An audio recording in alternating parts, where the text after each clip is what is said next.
I have had a thought for a long time that I would love to try a travelling lifestyle. So I am going on the road with my trusty embroidery frame and a big piece of velvet. I have received a package. So I've got a little tool that makes a flower shape. And then I've also got a tool with a little nip in the middle.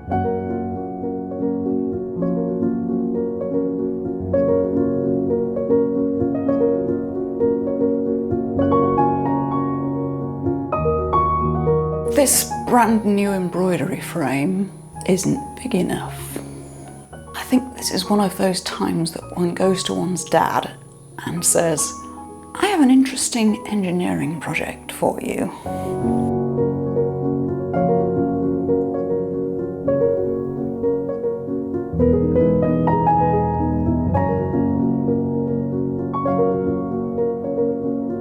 And that is now the same width as Victorian velvet.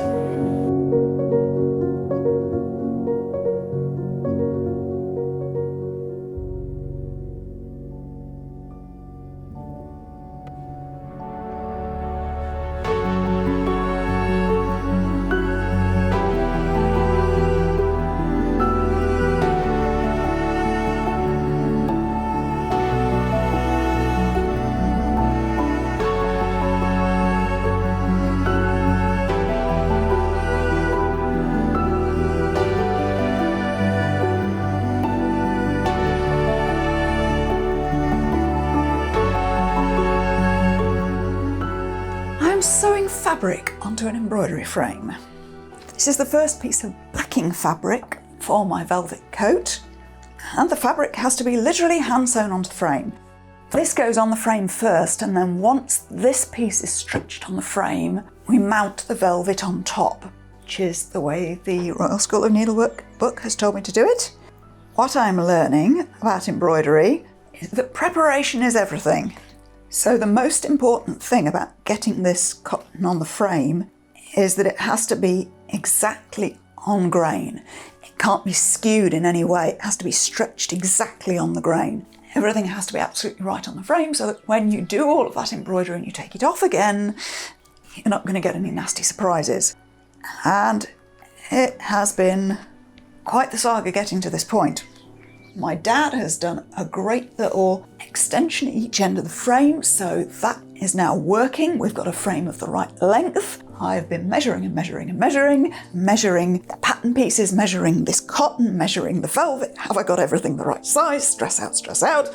And once I was convinced I had got it the right size, I drew a thread on each side of the fabric so that I could see exactly where it needed to be folded to make a clean edge that was exactly on the grain. I'm using the selvage at one side, which is the perfect way to get it on the grain, is to go along the woven edge of the fabric. You know, every step is just a process within a process within a process. Once again, enormous respect to all embroiderers. So yeah, you see me hand sewing a very large piece of cotton onto a frame.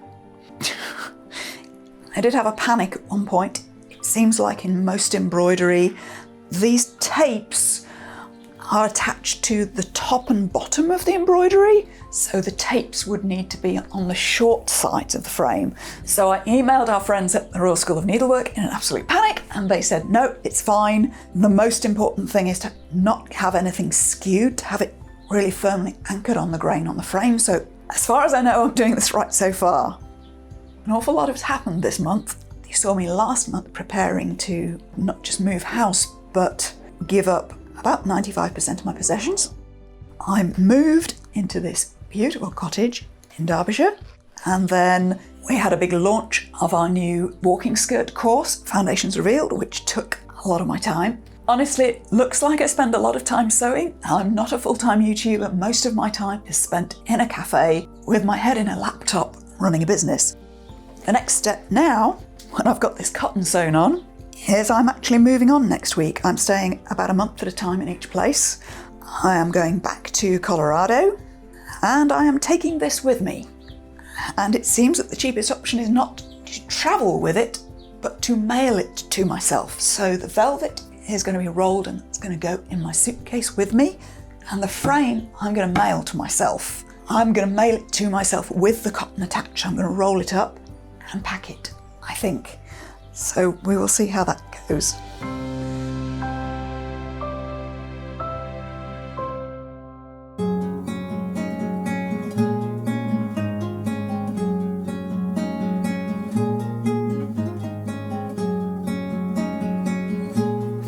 We have had an exciting delivery.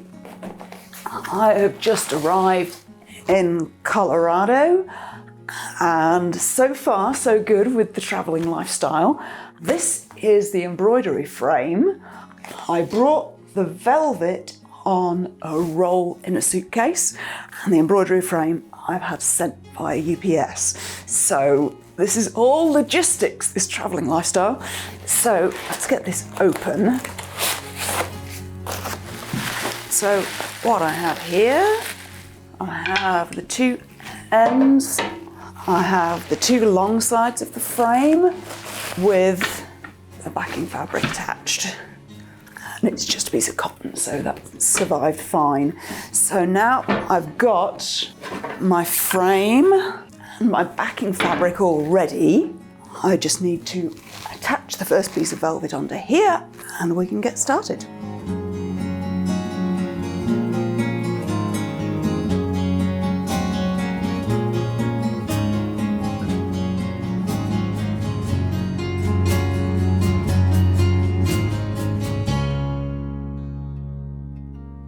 Now I'm preparing my paper pattern for the embroidery, and you can see now when I lay out the front piece, you can see the centre front is here.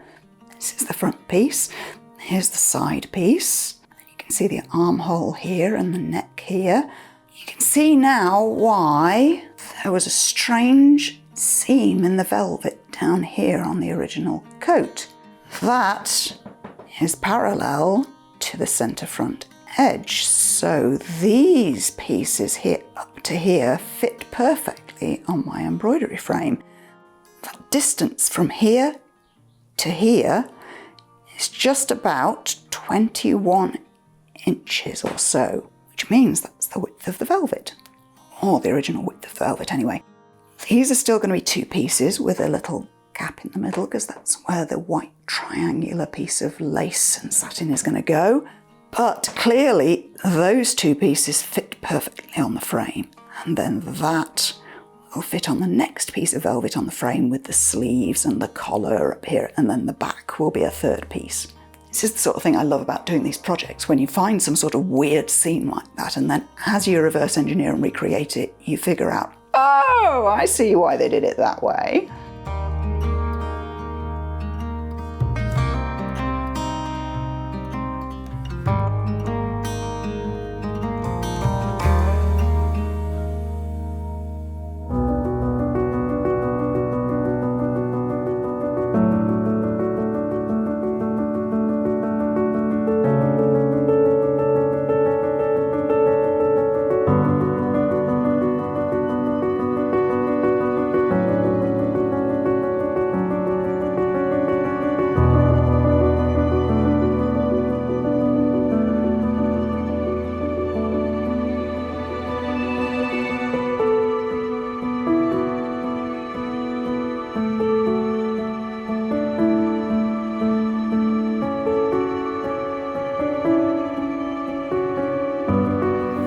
Here she is. This is our progress in this video. I have a renewed respect for hand embroiderers. This has been an adventure all in itself, just getting the fabric on the frame, all of it done by hand, tiny, tiny, tight stitches. And it would be easy for me to judge myself. Oh yeah, I've only got this far, I should be getting further. But I'm really trying to cultivate a sense of non-attachment and non-judgment of myself and how far I get in any particular part of time. Because if you sew, if you do any kind of fibre arts, any kind of art, any kind of craft, you know that shit always takes longer than you think it's going to, every single bloody time.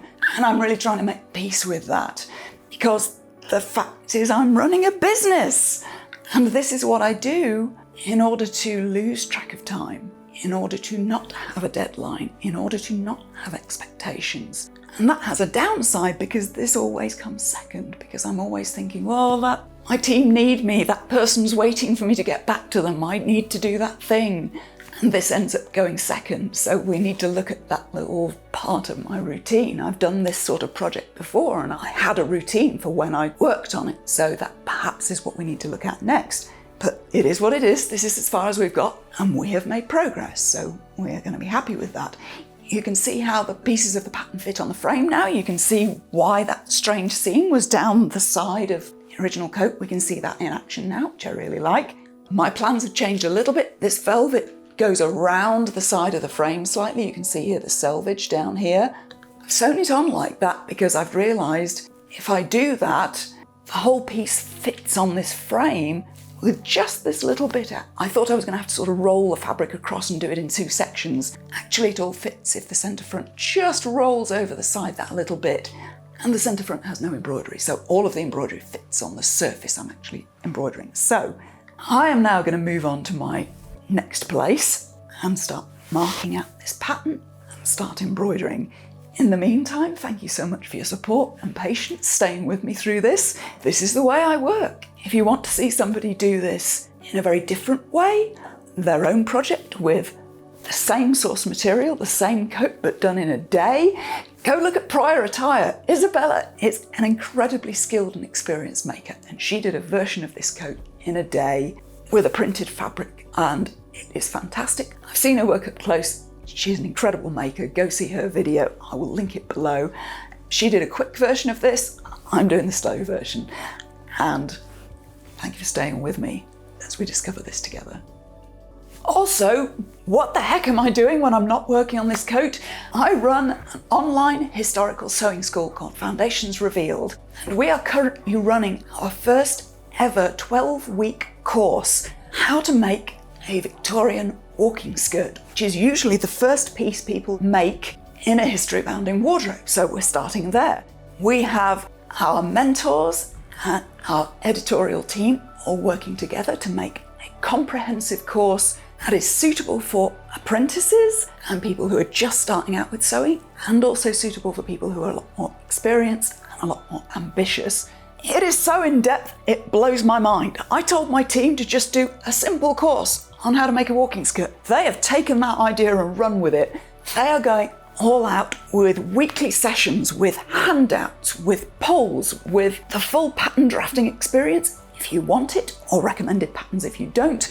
We are currently working on our drafts and our patterns. We'll be mocking them up soon. There is still time to join in if you would like to, and there is a link in the description below. So if you feel like you could be stepping out of your front door looking a lot more like your authentic self, you feel like on the inside you would like to learn to sew better historical clothes that you can actually wear day to day to be your authentic self, we are there to help you do that. So that is at the link below or at foundationsreal.com.